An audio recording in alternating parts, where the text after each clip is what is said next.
Hi, hello everyone guys. So today is the part 5 of this video, completing in the two videos. So these are the some organelles are present in the eukaryotic cells. So let us discuss about yesterday in previous video we learned about the endomembrane systems of endoplasmic reticulum, Golgi bodies, lysosome, vacuoles. They are the endomembranes called, and some of them are not called as the endomembrane, which we learn. Plastids found in a plant cell. They are mostly found in plant cells, consist of a chloroplast, leucoplast and chromoplast. Chloroplast, which means contains of a green pigments as well as the blue pigments also. Leucoplast is like a white pigments. Chromoplast containing of a chromosomes. So here chloroplast called as a endosymbiont because they have its own genetic material which can play its own role, which can prepare their own functions, made their own functions by their genetic using materials. So that's why it is called as an endosymbiont. Not only the chloroplast, also the mitochondria also be called as like that. So next coming with the leucoplast, it having the three types: amyloplast, elioplast, eleuroplast. Amylo means containing of a starch, and elio means fat and oil containing, and eleurio it's containing of a proteins. So chromoplast means chromosomes has like that one. So it's a fat soluble vitamins. It contains like carotenoids and the xanthophylls. It is a red pigment we called. So next coming to chloroplast. So we had by in the plastid we come across the chloroplast, leucoplast, chromoplast. So let us discussed about the chloroplast. So firstly, chloroplast contain the outer membrane which is more permeable, and it's a double membrane structure. Outer membrane is very more permeable, inner membrane is less permeable, and in inner membranes it contains of a ribosomes of eukaryotic containing the 70S sedimentation coefficient, which is the organelle within the organelles. So this by containing of the two walls, so that's what is called as a organelle within the organelle.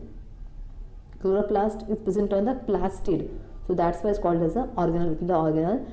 And the chloroplast inner contain like a plate like a structures which was called as a thylakoids, which is responsible for the photosynthesis of PS1 and PS2 non-cyclic phosphorylation cycles, and each thylakoids contain a stalk of thylakoids called as a grana, which is a pile of sac or piles or called as a group of thylakoids.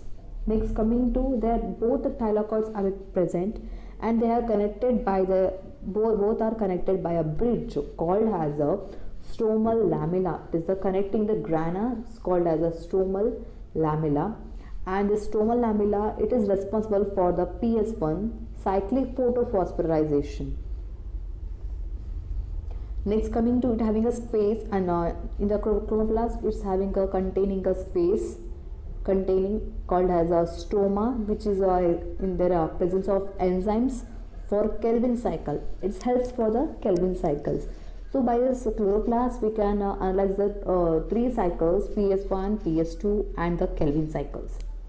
So here in the thylakoids, taking a one thylakoid, in between them there is a presence of a space called as a lumen, which we call as a lumen of thylakoids, and at lumen of thylakoids have a more amount of H plus in the is present. It's having a more H plus concentrations, and also chloroplast containing a circular double stranded DNA. So these are the some parts about the chloroplast. Next coming to chloroplast function is for the photosynthesis. We mainly know that one. Next coming to mitochondria, it is also called as a powerhouse of the cells, and is also endosymbiont, and it is a semi-autonomous, which means it can be prepared by their own genetic material, but it's it's in half of that one.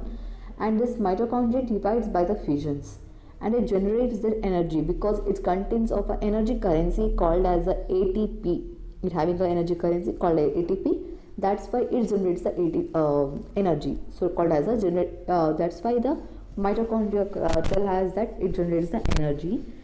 And ATP full form is adenosine triphosphate.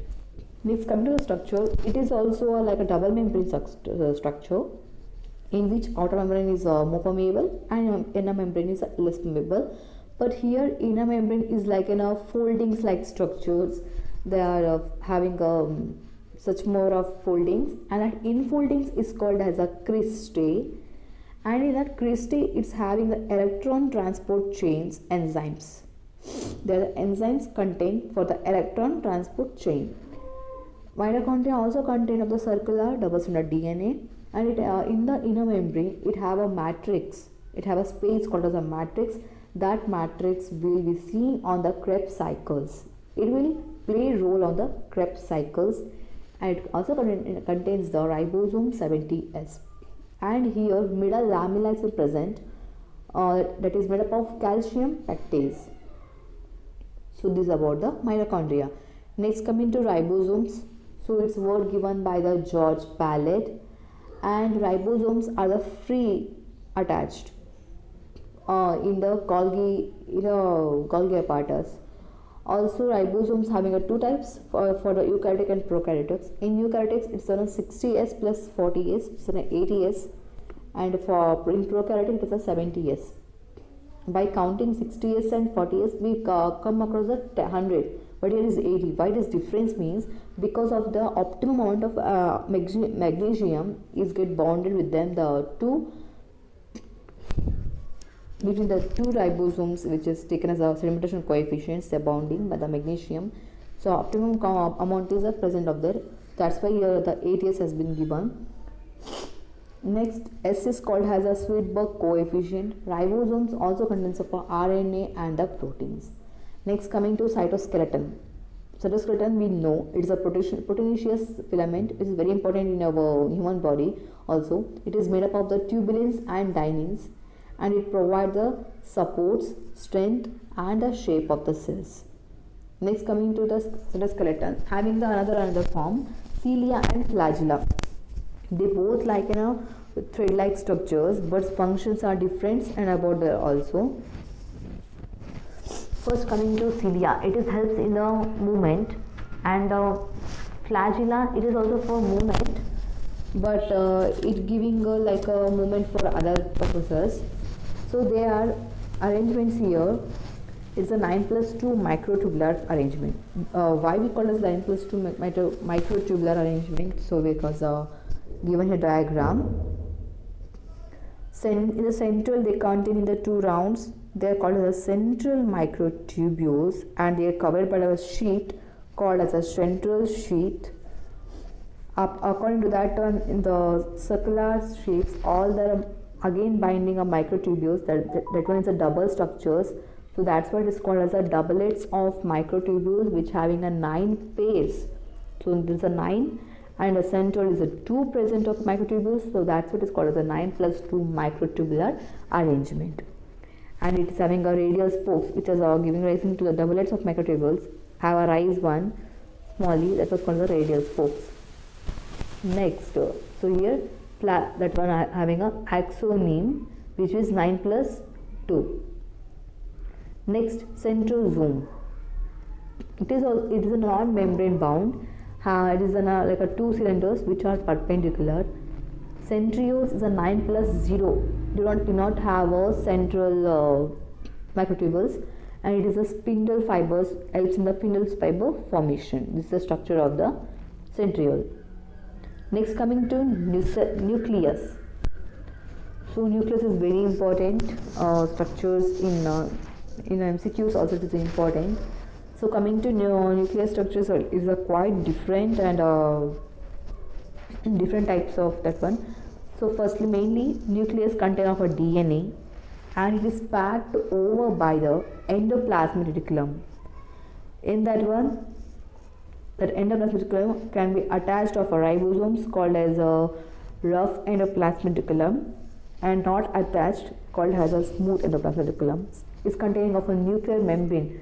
The end of the endoplasmic reticulum is attached to the nucleus called as a nuclear membrane, and having a small gaps between them called as a nuclear pores, which helps in formation of the mRNA. And in the inner of the nucleus, it contains of the nucellus, very small structures, very important, which is helps in the synthesis of the ribosomal RNA, mainly of the RNA polymerase 1, and is containing of space has a called as a plasm, having a space and like a fluid structure called a plasm in the nucleus called as a nucleoplasm. And this nucleus main function in the transcriptions in the histones and the non-histone proteins, the replication. Next, coming to chromosome structures. So this is the membrane systems is over. Last on the topic is chromosomes. So chromosomes, we know that structures about that one. So in the central of the chromosomes, we have seen that it is attached one. So here having different types of chromosomes. So here you can see the diagram of the chromosomes. In the central part is attached. It is mainly made up of the kinetochore, which is very important as the MCQs also. So here you can see that's chromatin. In the this chromosomes is come from the it is a network of the nucleoproteins fibers called as the chromatins, and it having the different stages of the cell divisions, showing the structures of that one chromosomes in the place of the nucleus. So that chromatin contains DNA, and some basic proteins are called as the histones, and some of the are called as the non-histone proteins, and also the RNA also present. So here we can see here every chromosomes have a primary constriction on the centromere, so which is called as a centromere.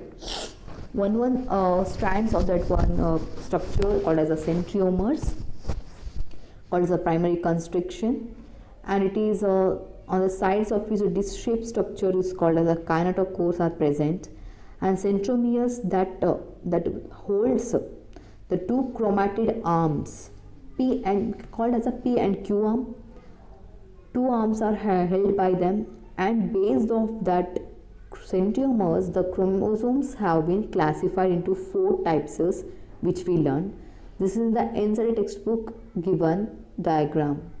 Are in the condensed form. Chromatin is a condensed form and made is a chromosomes. So here we can see the in the morphologies also. So coming to this mainly see the metaphase chromosomes, like it's arranged in a plate in an equatorial plane. When a cell is dividing in a form in a mitosis or meiosis, we can see that phase metaphase in an equilateral plane, so that we can observe clearly the chromosomes. So here based on the chromatid centromere chromatid arms divided into 4 types. When the P and Q arm in the first type, if the Q arm is very bigger than the P arm, that is called as a metacentric. And when in the second condition, when the P and the Q arm is an equal distance, having in an equal form, called as a metacentric. And if the P arm is bigger than the Q arm, it is called as a submetacentric.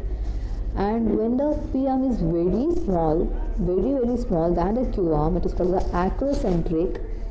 And there is not present of in a Q arm. There is only of P arm is presenting, and centromere is a terminal. So that will called as a theocentric. So these are the 4 types of the chromosomes. Next, coming to microbodies. It is also microbodies is important. So it contains of the peroxisomes, periosomes, and glycosomes. Peroxisomes helps in the C2 cycles, and glycosomes helps in the fat metabolism. So this end these chapters here.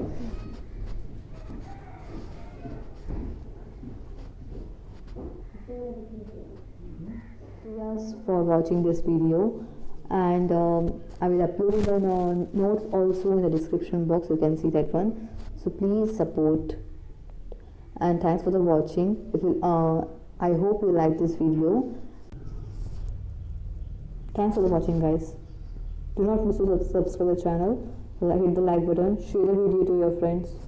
Thanks for the watching.